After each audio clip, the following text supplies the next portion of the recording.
y vamos a establecer la primera entrevista, la primera comunicación telefónica. Ya nos escucha del otro lado Florencia Brugeser. Florencia, ¿cómo estás? Buenas tardes. Hola, buenas tardes, ¿cómo estás?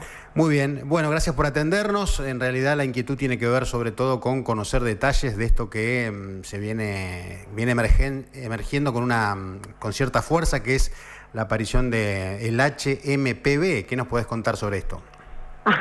el metaneumovirus humano. Ah, bien. Exactamente, sí. Por estas noticias que habían estado circulando en las redes sociales sobre un estado de emergencia que había declarado China, Sí. por la emergencia del metaneumovirus humano. En realidad, digamos, esto incluso ahora salió hace 48 horas en el boletín del Ministerio de Salud de Nación, una actualización por estos reportes, que lo que dicen en realidad es que no es cierto, esto es falso, de que hubiera un aumento de casos, a nivel tanto de China, de este virus, ¿sí?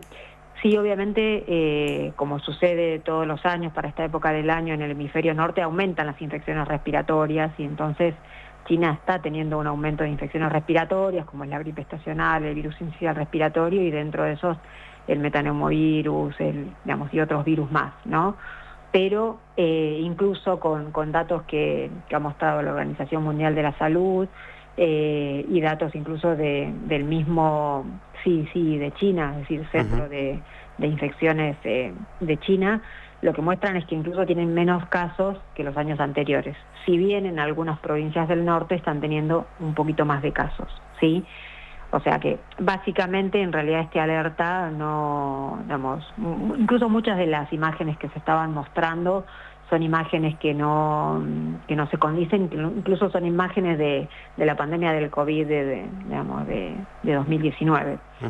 Así que básicamente en realidad no habría no deberíamos tener alarma, ¿sí? El metaneumovirus humano, que es estas siglas, el HMPV, es un virus respiratorio que circula todos los años, mayormente, si bien no tiene una estacionalidad clara, circula mayormente en invierno, con picos en los meses de junio, y es un virus que ya conocemos de hace unos años, ¿no? Que siempre cuando uno va y ve los reportes del Malbrán o de los sistemas de vigilancia, lo vemos dentro de uno de los virus que circula junto con el virus sincicial respiratorio, con el influenza A, el influenza B, el H1N1 y ahora también con el COVID. En muy escasa cantidad, ¿sí? Y es un virus que causa cuadros, de infecciones respiratorias altas, o sea, como rinitis, un resfrío común, y en algunos casos infecciones respiratorias bajas, un poquito más graves, como pueden ser en los extremos de la vida y en las personas que tienen alguna comorbilidad, ¿sí? Como pasa con la mayoría de las infecciones respiratorias. Florencia, es una noticia o rumor, como quieran llamarlo, que quizá hace 10 o 15 años hubiera pasado desapercibido, no hubiera tenido tanta resonancia, pero con el antecedente del COVID como que cobra cierta importancia o cierta relevancia, ¿no? No, totalmente. Además, quizás ustedes no, pero nosotros los médicos o los que estamos un poco en el tema epidemiológico, todo el tiempo nos están llegando también alertas de la Organización Panamericana de la Salud o de la Organización Mundial de la Salud con pequeños brotes o alertas que hay de determinados virus. En un momento tuvimos lo que era la influenza aviar, el H5N1. Hay algunos alertas, que se vienen monitoreando, tanto los laboratorios como las direcciones de epidemiología, tanto a nivel nacional como a nivel regional y a nivel mundial, se monitorean. Obviamente esto en China hay un seguimiento, esto que se está viendo es normal, pero bueno, obviamente se monitorea. Si en algún momento se pasa de la normalidad este aumento de casos, genera alguna alerta. Y lo mismo si a veces, más allá de que no aumenten los casos, por ahí los casos por esta enfermedad terminan siendo como un poco más graves de lo que se venía viendo. Esta es una enfermedad habitualmente que no tiene mayor gravedad, salvo en algunos grupos que tienen mayor riesgo. Entonces esto se monitorea y obviamente estamos todos alertas porque con lo que es influenza o los virus respiratorios en general, siempre está latente la posibilidad de una pandemia como pasó con el COVID-19. Son virus que habitualmente se contagian mucho, pero que la mayoría de las veces son cuadros más leves, salvo en estas personas con factores de riesgo, pero que en algún momento a veces puede aumentar o la tasa de transmisibilidad o la tasa de letalidad, o puede cambiar mucho, como pasó en su momento con el H1N1 de la influenza. Entonces las personas no tienen, defensas contra eso, o puede aparecer algo nuevo como fue en el COVID-19. Claro, también cierto impacto o cierta psicosis se puede generar teniendo en cuenta que el origen es en China, lo cual trae reminiscencias para algunos de lo que fue el COVID, justamente. Exactamente, sí, hay lugares, que son particularmente por ahí nichos de la posibilidad de tener mayores enfermedades. En su momento lo era en China porque tienen mayor contacto con animales en esos mercados donde tienen por ahí animales vivos.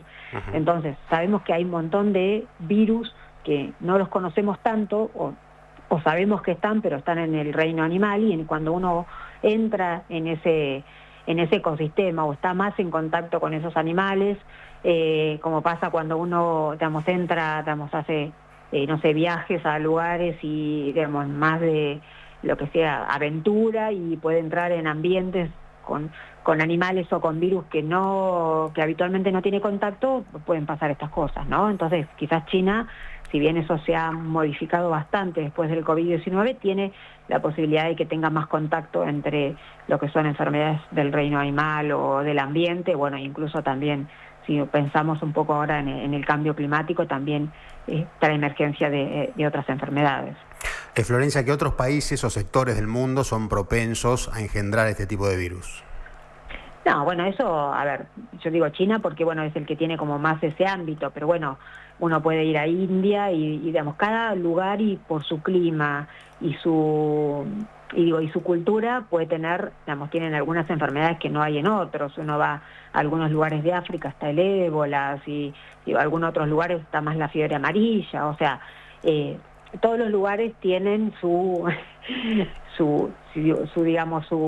riesgo en algunas enfermedades, algunos más y otros menos.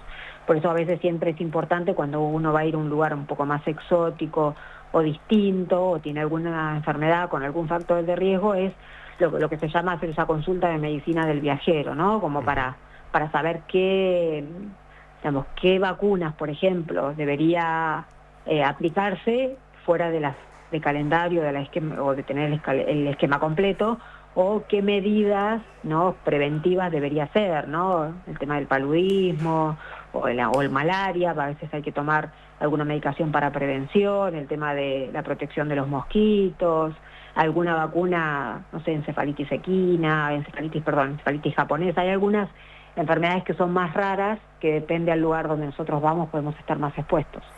¿Es normal desde tu experiencia que se viralicen a veces noticias, como contabas al principio de la nota, de cosas que no son tan reales respecto a temas tan delicados como estos?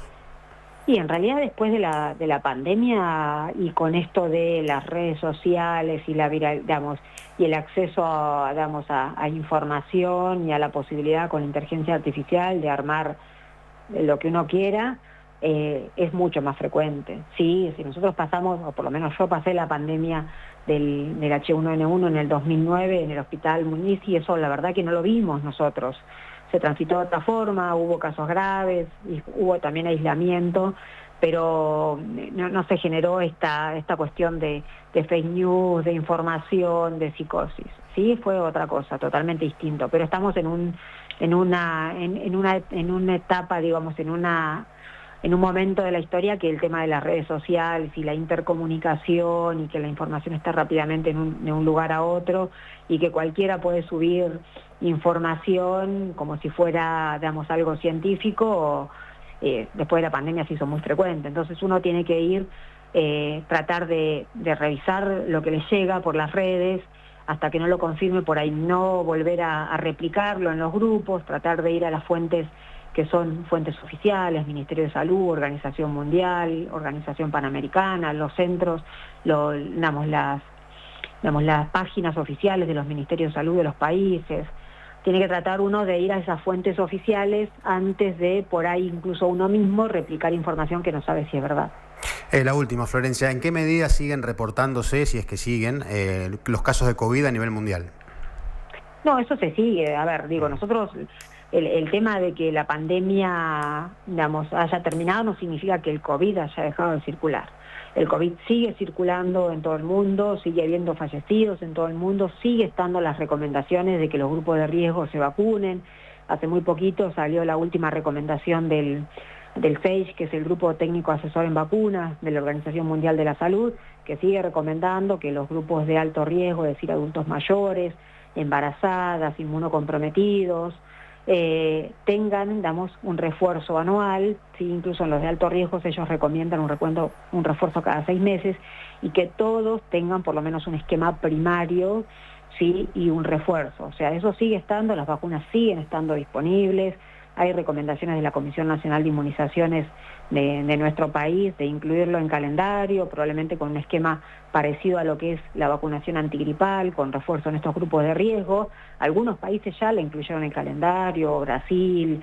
Entonces, digo, el virus sigue circulando, sigue habiendo fallecidos, sigue habiendo casos graves.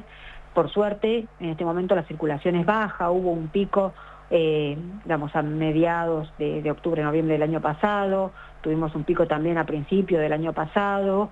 Sigue siendo una enfermedad que tenemos que tener en cuenta, y cada vez sabemos más de la patogenia de esta enfermedad, como lo que es el COVID prolongado, el aumento, el impacto que tuvo en las enfermedades cardiovasculares como el infarto, el accidente cerebrovascular, con lo cual es una enfermedad que siempre es mejor no tenerla.